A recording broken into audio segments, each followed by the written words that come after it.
The sound of my sister's palm connecting with my cheek echoed through the Ritz-Carlton ballroom like a gunshot, silencing 200 guests at my parents' 40th anniversary gala. The sting spread across my face like wildfire, but it wasn't the pain that made me smile. It was the sight of Marcus stepping out from behind the champagne fountain, his eyes turning from warm amber to Arctic ice as he watched Victoria's manicured hand pull back for a second strike. "You pathetic little nobody," Victoria hissed, her breath heavy with champagne and venom. The sequins on her Versace gown caught the chandelier light like scales on a serpent. "How dare you show your face here?" I touched my burning cheek, tasting copper where my teeth had cut the inside of my mouth. Around us, San Francisco's elite stood frozen, their champagne flutes suspended mid-sip, their polite conversations evaporating into shocked silence. My mother's gasp cut through the air from across the room, but she didn't move to intervene. She never did. "I was invited," I said quietly, keeping my voice steady despite the trembling in my chest. "This is our parents' anniversary." Victoria laughed, the sound sharp as breaking crystal. "You were tolerated. There's a difference." She turned to our audience, gesturing at my simple black dress with theatrical disgust. "Look at her, still playing dress-up in clearance rack clothes, still pretending she belongs here. Did you all know my dear sister Emma got fired from her pathetic secretary job last week? Caught stealing, actually," the crowd murmured. I saw judgment crystallizing in their eyes, the kind of verdict passed down in rooms like this with champagne and casual cruelty. But I also saw Marcus moving through them like a shark through water, his presence commanding space without effort. "That's a lie," I said, louder this time. Victoria's hand flew again, but this time it never landed. A strong hand caught her wrist mid-swing, and suddenly Marcus was there, all 6'3" of controlled fury in a Tom Ford tuxedo. "Touch my wife again," he said, his voice low and lethal, "and I'll dismantle your entire world, legally." The ballroom erupted. Victoria jerked back, her face cycling through confusion, disbelief, and rage. Around her throat, our grandmother's pearls caught the light.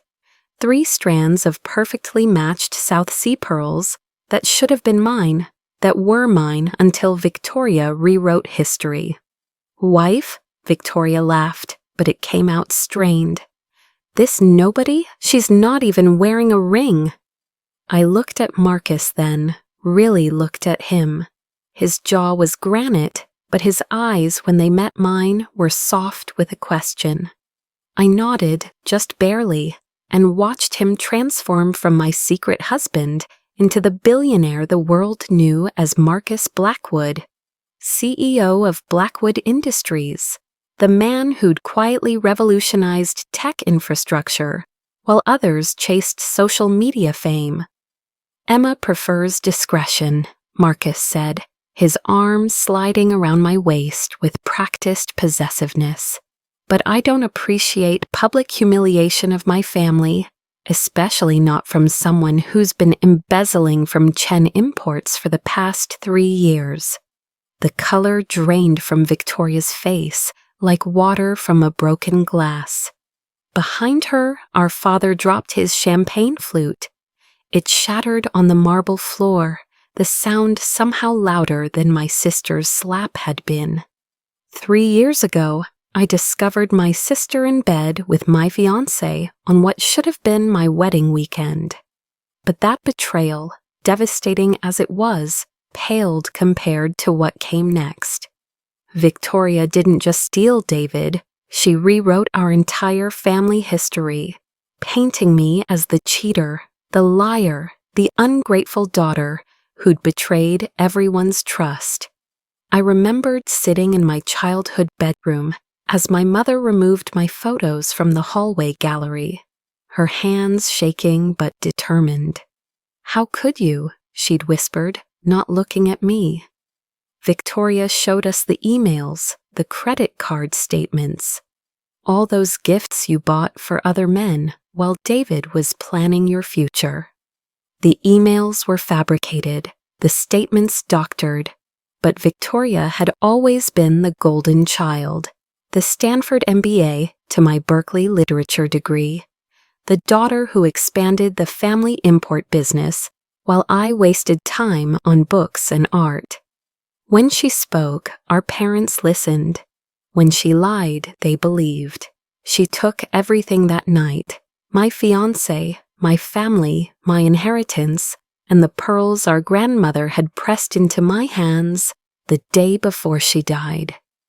"For the daughter with the truest heart," Grandma Chen had whispered in Mandarin, her fingers weak but insistent. "Promise me you'll stand up to her someday, my little jade." But I was too broken to stand, so I ran. I took a temp job at Blackwood Industries, filing patents and organizing spreadsheets, while sleeping in a studio apartment that smelled of old curry and broken dreams. I thought I was invisible, just another forgettable face in a corporate machine. Marcus noticed me on my 3rd week, not because I was beautiful or charming, but because I'd quietly rewritten a patent application that would have cost his company millions in litigation. He found me working late, surrounded by law books I'd borrowed from the library. "This is brilliant," he'd said, holding up my revision. "Who taught you patent law?" "Necessity," I'd answered, too tired to lie. He sat on the edge of my desk, his presence filling the small cubicle. "Have dinner with me." "I don't date executives." "Then it's fortunate I'm asking as a man who recognizes genius when he sees it, not as your CEO.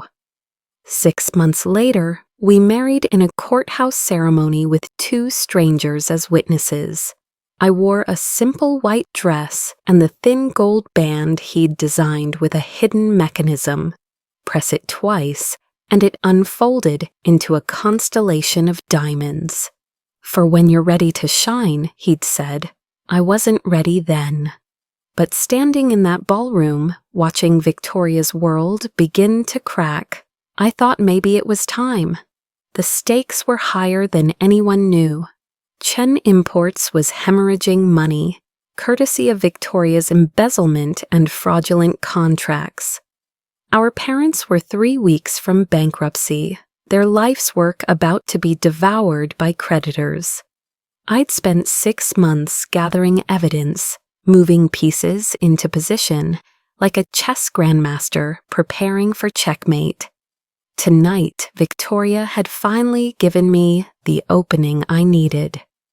Marcus released Victoria's wrist and turned to address the room with the same calm authority he used in boardrooms where billions hung in balance. "Good evening, I'm Marcus Blackwood. Some of you know me, others are about to." My father stepped forward, glass crunching under his Italian leather shoes. "Mr. Blackwood, I apologize for this disruption. My daughters have a complicated history." "We do," I agreed, stepping out from Marcus's protective shadow. "But tonight's about transparency, isn't it, Dad? After all, you always taught us that truth is the foundation of good business." Victoria recovered her composure with practiced speed, smoothing her gown and forcing a laugh. "This is ridiculous. Emma hiring an actor to pretend." "Actor?" Marcus pulled out his phone with elegant economy. "Interesting. Mrs. Chen, Mr. Chen, are you aware that 3 hours ago, Blackwood Industries completed its acquisition of Pacific Logistics, your biggest competitor?" The color drained from my father's face.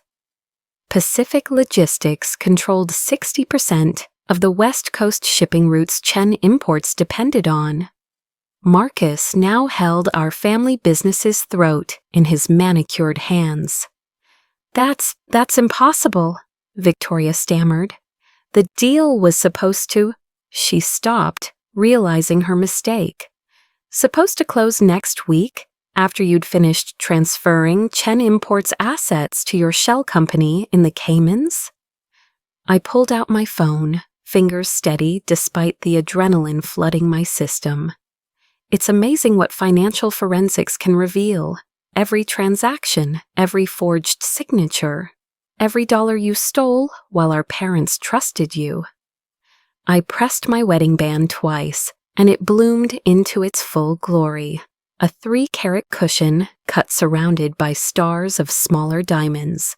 The crowd gasped, several phones appeared, photographs flashing like fireflies. 14 months ago, Marcus announced, I married the most brilliant strategic mind I've ever encountered. Emma didn't tell you because she wanted to protect your feelings. Even after you'd cast her out, she's been working as my chief strategic advisor, not a secretary. And for the past 6 months, she's been quietly saving Chen Imports from the destruction your eldest daughter orchestrated. Victoria's business partner, Richard Zhao, chose that moment to enter the ballroom, his face flushed with panic. He started toward Victoria, mouth open to speak, but I intercepted him smoothly. "Richard, perfect timing. I believe you'll want to check your email. The FBI will have questions about those offshore accounts." He pulled out his phone, read for 3 seconds, then turned and fled. The crowd parted for him like the Red Sea, their shocked faces following his retreat. Victoria's phone buzzed, then buzzed again. And again, a furious crescendo of notifications. She looked at the screen, and I watched her face transform from confusion to terror. "What did you do?" she whispered. "Check your email," I said, echoing the words she'd thrown at me 3 years ago when she'd sent the fabricated evidence to our parents. All of it's there, every crime, every lie, every betrayal. But here's the difference between us, Victoria. Mine is real. Victoria's phone exploded with notifications, the sound like digital gunfire in the silent ballroom. Her perfectly composed face crumbled as she read, her thumb scrolling frantically through what I knew was a masterpiece of evidence. Bank records, forged contracts, recorded conversations, and the crown jewel. Her embezzlement partner's live-streamed confession from Dubai, where he'd fled thinking he was safe. "Kevin's streaming on Instagram," someone whispered, holding up their phone. "He's confessing everything, says Victoria promised him 40% of Chen Imports once she forced the bankruptcy." My mother finally moved, her silver gown rustling like wind through leaves. "Victoria, what is he talking about? What bankruptcy?"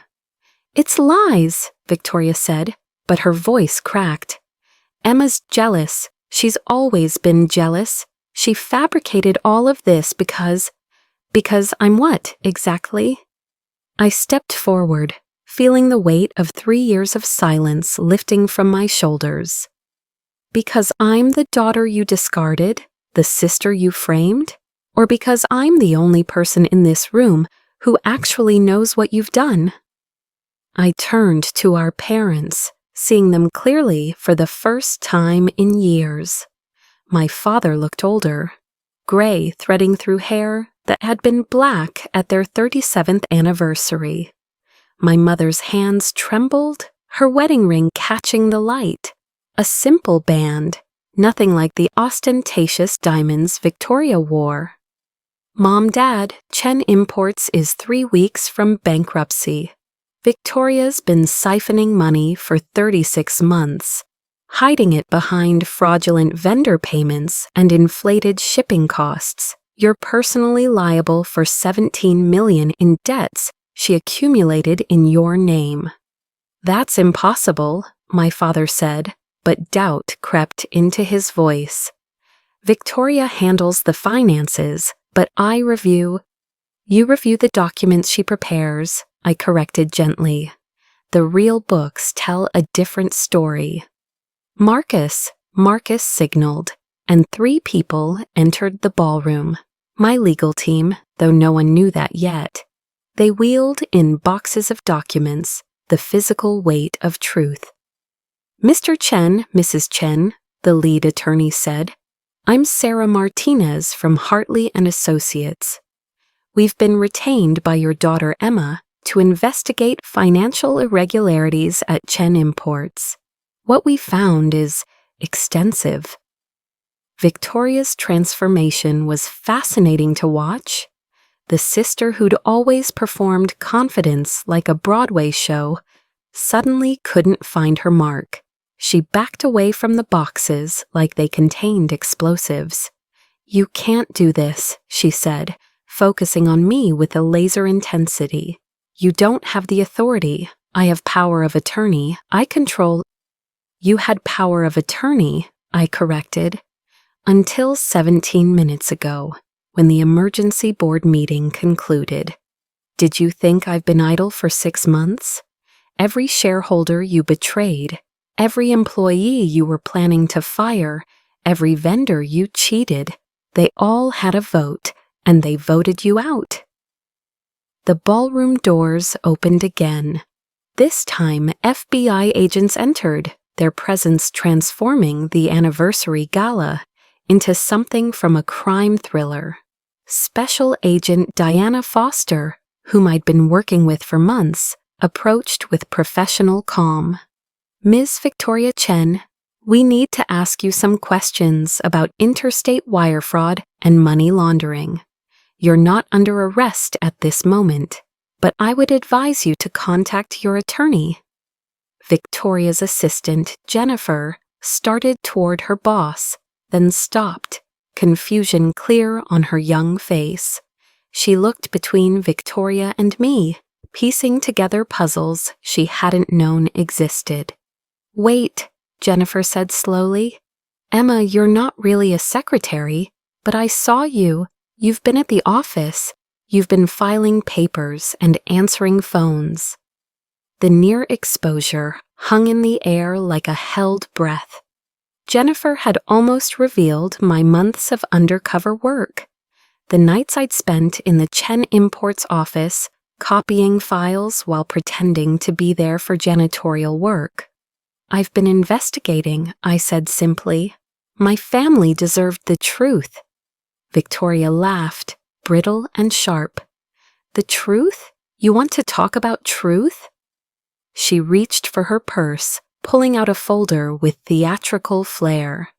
"Let's talk about your psychiatric holds. Let's talk about the medication. Let's talk about why Emma really left 3 years ago." She held the papers high, performing for our audience one last time. "My sister is mentally unstable. She was hospitalized for delusions. Everything she's saying is part of her paranoia. I have the records right here." My mother gasped. Several guests stepped back, as if mental illness might be contagious. But I smiled because Victoria had just walked into the trap I'd set 3 years in the making. The papers in Victoria's hand trembled like dying birds, and suddenly I was back in that psychiatric ward 3 years ago. 72 hours after finding her with David. Not because I was delusional, but because she'd called 911 claiming I was suicidal, had shown them carefully crafted texts she'd sent from my phone to hers, threats I'd never made. "Yes," I said clearly, my voice carrying across the ballroom. "I was hospitalized after systematic psychological abuse from my sister. After she isolated me from everyone I loved. After she convinced me I was worthless. Dr. Martinez?" From the crowd, a woman stepped forward, elegant, professional, familiar. Dr. Elena Martinez, who'd treated me during those dark days and helped me understand I wasn't crazy, just gaslit. I'm Dr. Elena Martinez, board-certified psychiatrist at UCSF Medical Center, she said, her voice clinical but kind. I treated Emma Chen 3 years ago. She was admitted on a 5150 hold, initiated by her sister, who claimed Emma was threatening self-harm. Within 24 hours, it became clear Emma was the victim, not the threat. She exhibited classic symptoms of psychological abuse, not mental illness. The room shifted, the judgment in their eyes morphing into something else, pity perhaps, or recognition. I closed my eyes, and I was back with Grandma Chen on her last day, her frail hand pressing the pearls into mine. The same pearls now gleaming around Victoria's throat like stolen stars. "Promise me, little Jade," she'd whispered in Mandarin, our secret language. "Promise you'll be strong enough to protect what matters. The pearls aren't just jewelry, they're truth. They belong to the daughter who understands that family isn't about blood, but about honor." I'd held her hand as she died, feeling the weight of that promise. 2 hours later, Victoria had already changed the will, already stolen what Grandma had given me. But she couldn't steal the memory, the truth of that moment. The psychiatric hold was part of Victoria's pattern, Dr. Martinez continued. Gaslighting, isolation, financial abuse, identity theft. In my 40 years of practice, I've rarely seen such calculated cruelty between siblings. "You're lying," Victoria said, but her voice had lost its power. "This is all recorded," I finished. "Every threat you made, Victoria. Every call where you told me I should just disappear. Every email where you detailed how you'd destroy me if I ever came back. I recorded all of it." Marcus moved beside me, his presence solid as bedrock. 3 months into our relationship, Emma tried to leave me. Not because she didn't love me, but because she was convinced she'd poison my life, that Victoria would destroy me too. She showed me everything, the recordings, the threats, the systematic destruction of her life. That's when I knew I wasn't just in love with her. I was in awe of her survival. I touched my throat where the pearls should rest, feeling their phantom weight. My mother saw the gesture, her face crumbling with recognition. "The pearls," she whispered. "Mother's pearls. Victoria, you said Emma sold them. You said she needed drug money." "I never sold them," I said quietly. "I never even had the chance." Victoria took them from the safety deposit box before Grandma's body was cold. "Check the bank records." She accessed it with the power of attorney you gave her, thinking she was handling funeral arrangements. My father pulled out his phone, fingers flying across the screen. He had the bank app, the one Victoria didn't know he'd installed. His face went white as he read. 3 hours, he said, voice hollow. Mother died at 2:47 p.m. Victoria accessed the box at 5:23 p.m. The pearls at Victoria's throat seemed to pulse with their own light. Or maybe that was just my vision, blurring with tears I refused to shed. Not yet, not until this was finished. "But that's not the worst thing Victoria did," I said. The words I'd rehearsed 1,000 times finally ready to be born. The worst thing was making me believe I deserved it, making me believe I was the monster in our family's story. It took me 3 years to understand that the only monster was the one wearing our grandmother's stolen pearls. Victoria's hand went to the necklace, an involuntary protection of her theft, but it was too late. Everyone had seen, everyone knew. The silence that followed was complete, the kind that comes before lightning strikes. "You want to destroy me?" Victoria's voice cracked like ice under pressure. "Fine, but I'm not going alone." She pulled out her phone with shaking hands, scrolling to something that made her smile with vicious triumph. "Two can play the recording game, little sister." She hit play, and my voice filled the ballroom, but distorted, edited, spliced together from hundreds of conversations. "I hate my family. I'll destroy the company. Marcus, help me take everything." My stomach dropped, but Marcus squeezed my hand. "We'd prepared for this too." "Impressive editing," I said calmly. "But forensic audio analysis will prove that's manipulated, unlike this." I pulled out my tablet, fingers steady despite my racing heart. Security footage from Chen Imports, dated 6 weeks ago. The screen showed Victoria in our father's office at 3 a.m., photographing documents marked confidential. The timestamp was clear. The next clip showed her meeting with competitors, sliding those same documents across a restaurant table. "You sold our trade routes to Pacific Logistics," my father said, understanding dawning in his voice. "That's why they knew exactly how to undercut our bids. You gave them our entire business strategy." "For $2 million, I added. "Deposited in 4 installments to an account in the Caymans, the same account Kevin just confirmed in his live stream." Victoria's phone rang, her lawyer. She answered desperately. "Michael, I need you here now. She stopped, her face draining of color.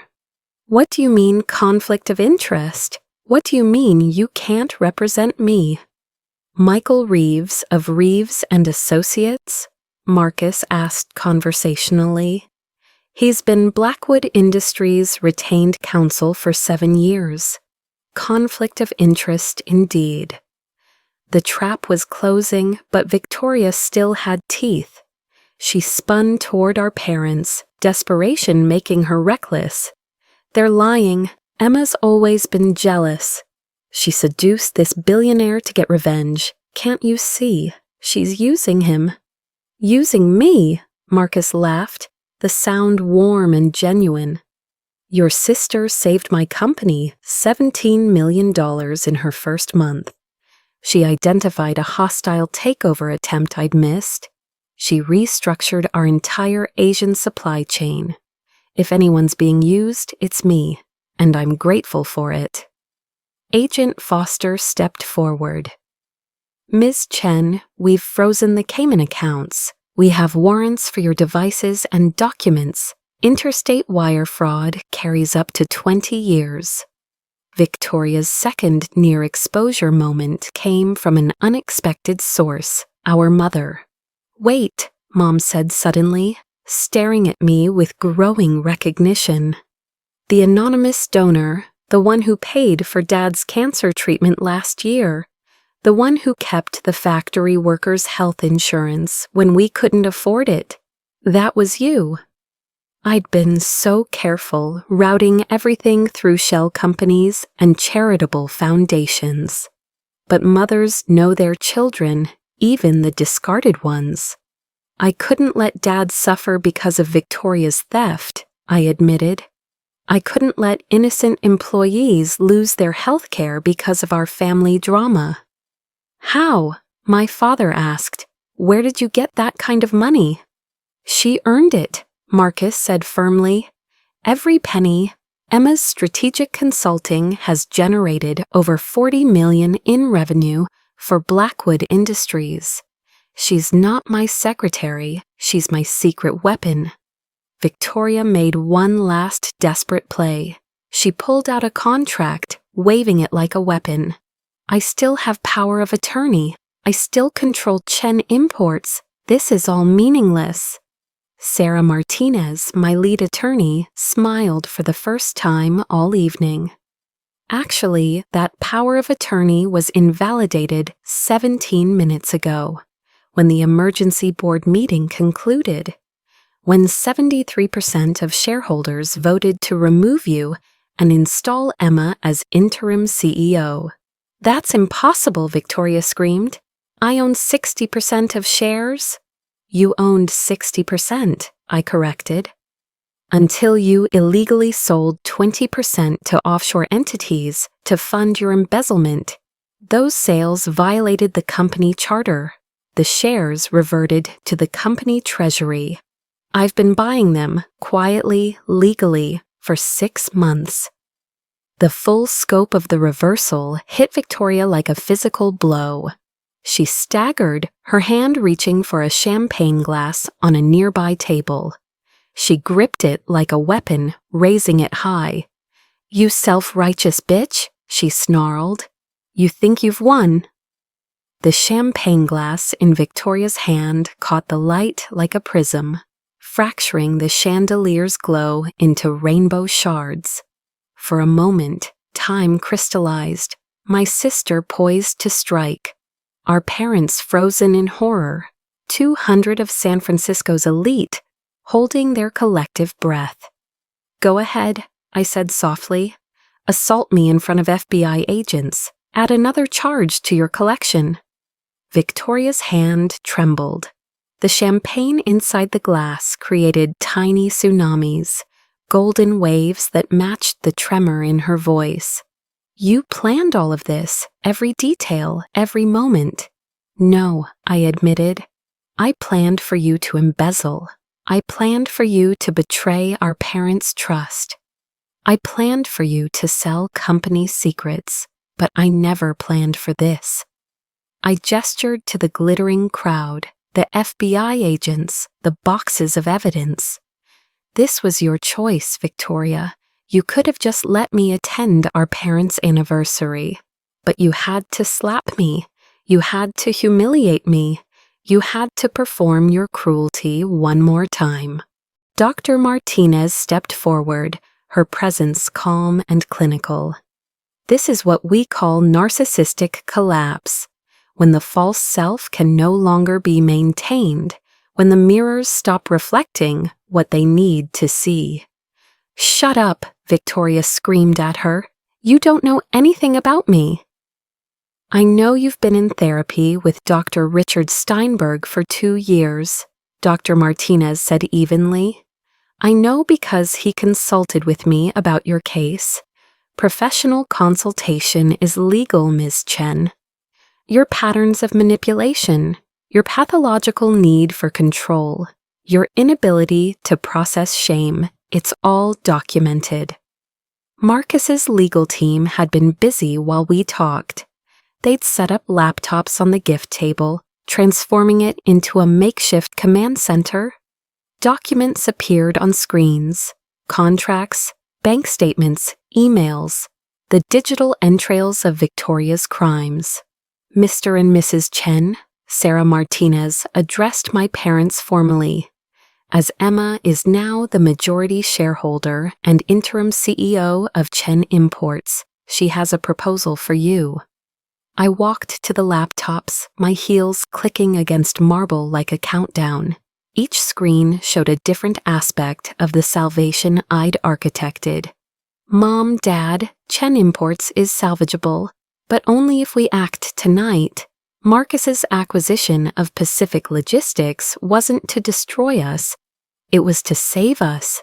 With our companies merged, we can dominate the entire West Coast shipping market. Why would you help us? My mother asked, tears streaming down her face. After what we did to you? Because Grandma Chen built this company with her bare hands when she came from Taiwan with nothing. Because 300 employees depend on it for their livelihoods. Because despite everything, you're still my parents. I paused, meeting their eyes. And because the best revenge isn't destruction, it's redemption. Victoria laughed bitterly. Redemption? You're destroying me. No, I said firmly. You destroyed yourself. I'm just preventing you from taking everyone else down with you. Agent Foster's phone buzzed. She read the message, her expression sharpening. Ms. Victoria Chen, You're under arrest for interstate wire fraud, money laundering, and conspiracy to commit corporate espionage. You have the right to remain silent. Wait, Victoria's voice cracked with desperation. I have information about the triads, about the shipping containers from Hong Kong, about the bribes. I can give you names. The ballroom went silent. Even the FBI agents paused.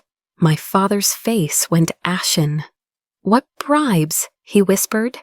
Victoria smiled with malicious triumph. The ones you authorized, Dad. The ones that kept our Hong Kong routes open. $20,000 a month to the customs chief. Your signature is on every authorization. But I was ready for this, too. The final piece of my chess game. Agent Foster, I said calmly, please check Addendum 7 in the evidence boxes. You'll find the real signatures compared with forensic analysis of the forged ones. You'll also find recordings of Victoria negotiating those bribes while impersonating our father on the phone. Voice analysis will confirm it's her, not him. The glass finally fell from Victoria's hand, shattering on the marble floor with a sound like breaking bells. The shattered champagne glass created a constellation at Victoria's feet, each fragment catching light like fallen stars.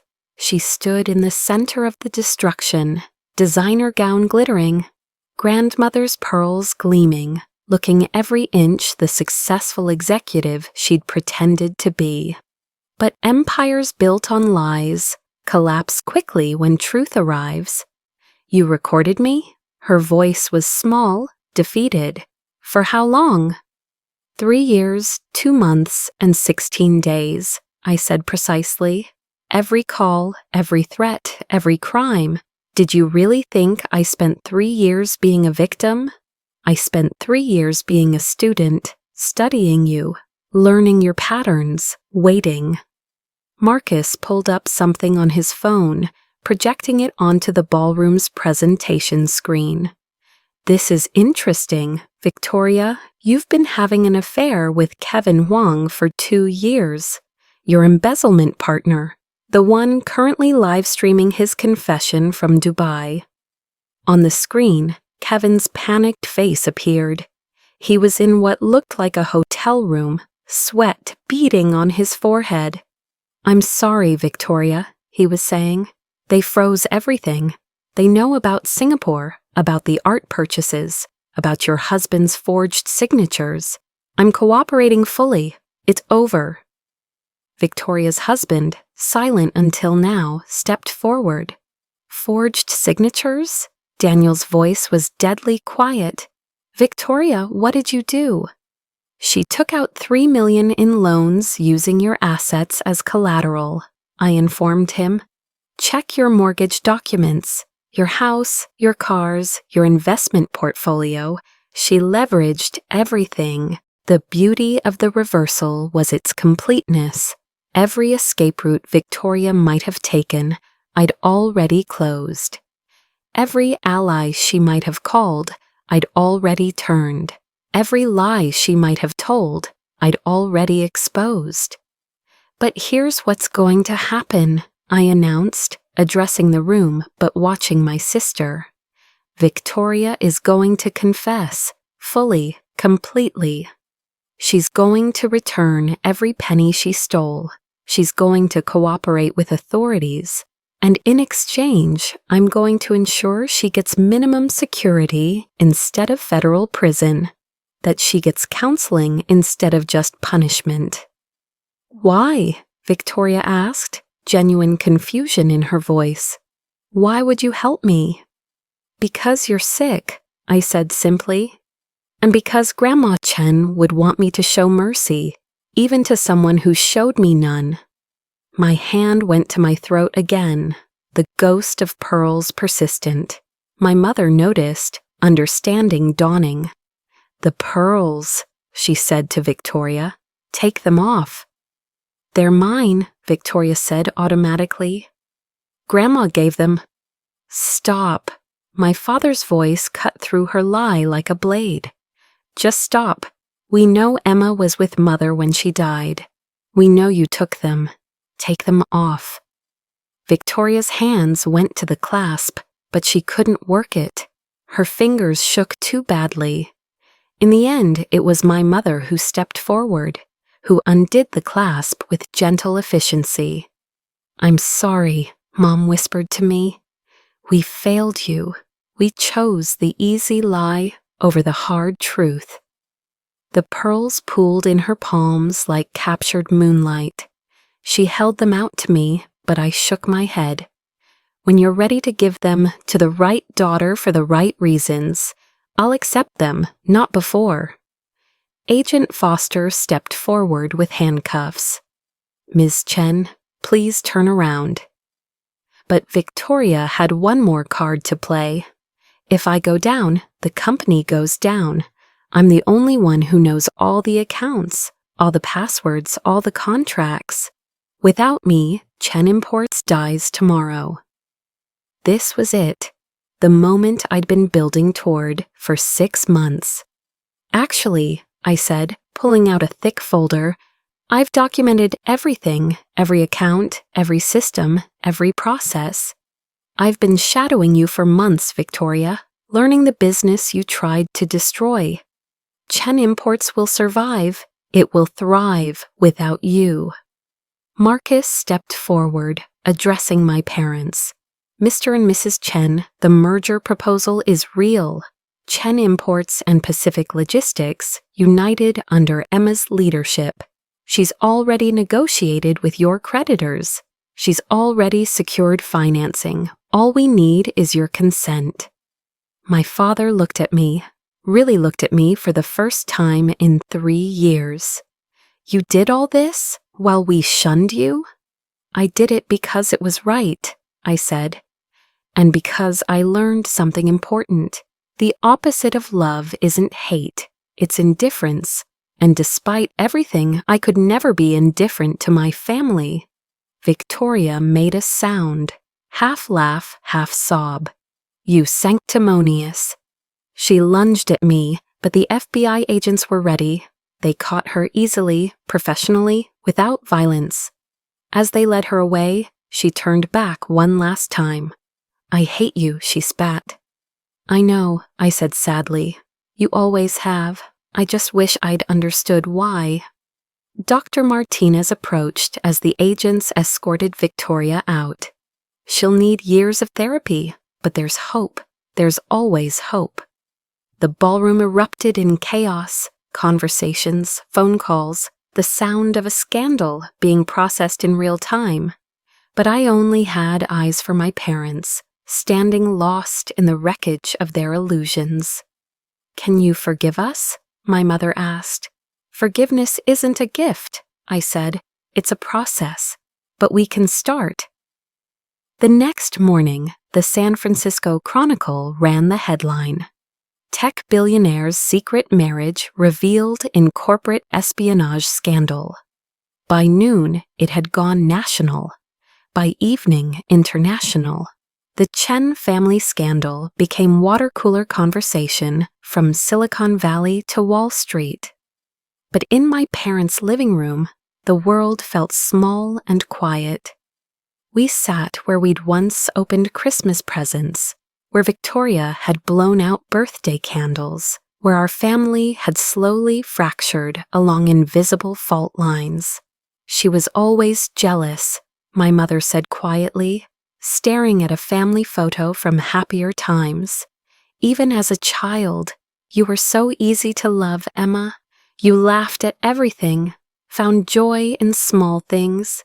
Victoria had to work for affection, or at least that's how she saw it." "That's not an excuse," my father said firmly. He'd aged 5 years in 5 hours, the weight of his blindness etched in new lines around his eyes. "We failed both our daughters. We failed to see Victoria's cruelty. We failed to protect Emma. We failed as parents." Marcus sat beside me, his presence a reminder that I'd found family in unexpected places. The merger documents are ready whenever you are. Emma's already identified inefficiencies that will save $4 million annually. Your company isn't just salvageable, it's about to become an industry leader. How long have you known? My mother asked him. About Victoria's crimes? Emma told me everything 6 months ago, he admitted, but she insisted on doing this her way. Legally, ethically, she wanted justice, not revenge. 3 days later, Victoria was formally charged with 17 counts of fraud, embezzlement, and conspiracy. Her lawyer negotiated a plea deal, 18 months minimum security, 3 years probation, full restitution. It was lenient, but I'd kept my promise. Mercy, even for someone who'd shown me none. Daniel, Victoria's husband, filed for divorce the same day. He sat in my office at Blackwood Industries, looking hollow. I knew something was wrong, he admitted. The late nights, the secret calls, the way she'd flinch when I asked about finances. But I told myself successful women are just stressed. I was a fool. You were trusting, I corrected. There's a difference. A week later, Chen Imports held an all-hands meeting. 300 employees gathered in the warehouse, anxiety thick as fog. They expected layoffs, closures, the usual corporate bloodletting. Instead, I announced raises. Chen Imports has been hemorrhaging money, I told them. But not because of you. You've been keeping this company alive, despite sabotage from within. Marcus, Blackwood, and I are investing $30 million. Your jobs are safe. Your healthcare is restored. Your futures are secure. The cheer that went up could probably be heard in Oakland. Later, in the quiet of my new office, Victoria's old office, my mother brought me the pearls. I'm ready, she said simply, to give them to the right daughter, the one with the truest heart, as your grandmother said. The pearls were warm against my skin, as if they remembered being worn. 3 strands of perfect South Sea pearls, each one a small moon. I thought of my grandmother, of the promise I'd made, of the price of keeping it. I'll wear them to Victoria's sentencing, I decided. Not to hurt her, but to remind her that truth endures, even when lies seem stronger. Marcus found me there an hour later, staring out at the San Francisco Bay. You did it, he said. You saved your family's company. You exposed your sister's crimes. You protected innocent people. You won. Did I? I turned to face him, feeling the weight of victory. My sister is going to prison. My parents are broken. My family is in pieces. What exactly did I win? He pulled me close, his cologne wrapping around me like armor. You won your truth back. You won your dignity. You won the chance to rebuild instead of just destroy. And you? I asked. What did you win? I get to watch my wife become the woman she was always meant to be. That's worth more than any acquisition. 1 month later, Victoria reported to minimum security prison in Dublin, California. I drove her there myself, against everyone's advice. Why? She asked as we pulled up to the facility. Why would you do this? Because you're my sister, I said simply. And because someone needs to visit you. Someone needs to remind you that you're more than your worst mistakes. She looked at me then, really looked at me, and for a moment I saw the girl she'd been before jealousy poisoned her. I destroyed your life. You tried, I agreed, but I rebuilt it stronger, and now you have 18 months to figure out how to rebuild yours. 1 year later, we gathered in the garden behind my parents' house to dedicate a memorial to Grandma Chen. Cherry blossoms drifted like snow, covering the grass in pink petals. The bronze plaque read, "In memory of Lily Chen, who taught us that truth is the foundation of all enduring things." Victoria stood beside me, 3 months out of prison, wearing an ankle monitor and a simple blue dress. She'd lost weight, gained humility, and started therapy 3 times a week with Dr. Martinez. The woman who'd once commanded rooms now stood quietly, learning to exist without performance. "Thank you for the job," she said quietly. "I know working in accounts receivable isn't glamorous, but it's honest work," I finished, "and that's where healing starts." The pearls rested against my throat, warm in the spring sunshine. I'd worn them every day since the trial, not as a trophy but as a reminder of Grandma Chen's wisdom, of the price of truth, of the power of forgiveness. Marcus appeared with our daughter, 6 months old and already commanding attention. With her father's eyes and my grandmother's smile, we'd named her Lily, after the woman who'd started this journey with a promise extracted from a dying woman's lips. "She's beautiful," Victoria said, genuine wonder in her voice. "May I?" I hesitated for just a moment. Old wounds heal slowly. Then placed Lily in her arms. Victoria held her niece like spun glass, tears sliding down her cheeks. "I'm sorry," she whispered to the baby. "I'm so sorry for what I almost took from you. A mother who loves you, a family that functions, a chance at happiness."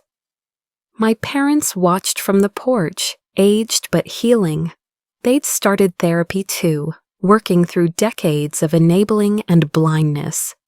My father had stepped back from Chen Imports, letting me run the company that now thrived under transparent leadership. My mother had started volunteering at a women's shelter, helping other mothers recognize signs of abuse they'd missed in their own home.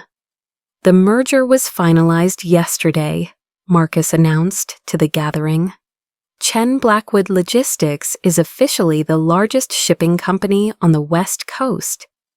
Emma's strategies increased efficiency by 30% in just 1 year. "It wasn't just me," I protested. "The entire team takes their lead from a CEO who values truth over appearance," he finished, "who rewards honesty over flattery, who builds up instead of tearing down." Victoria's ex-husband, arrived with their 2 children. Daniel had full custody, but he brought them to visit their mother every week. Recovery, we'd all learned, wasn't a solitary journey. Mommy, their 5-year-old son, ran to Victoria, wrapping his arms around her legs. "Did you see Aunt Emma's baby? She's tiny." "She is," Victoria agreed, kneeling to his level. "And someday, when she's bigger, you'll teach her all the things big cousins teach, won't you?" Watching her with her children, I saw glimpses of who she might have been without the poison of jealousy. Dr. Martinez said it would take years to undo the damage, but progress was visible. Victoria had started journaling, processing the childhood wounds that had festered into adult cruelty. "I found something," Victoria said suddenly, reaching into her purse. She pulled out a small velvet box worn with age. In Grandma's things, the lawyers just released them from evidence. Inside was a single pearl on a golden chain, smaller than the ones in my necklace, but perfect in its simplicity. "There's a note," she continued, unfolding a piece of paper with Grandma Chen's handwriting. "For Victoria, my first granddaughter. May you find your truth and wear it as proudly as your sister wears hers. Love is not divided when shared, it multiplies.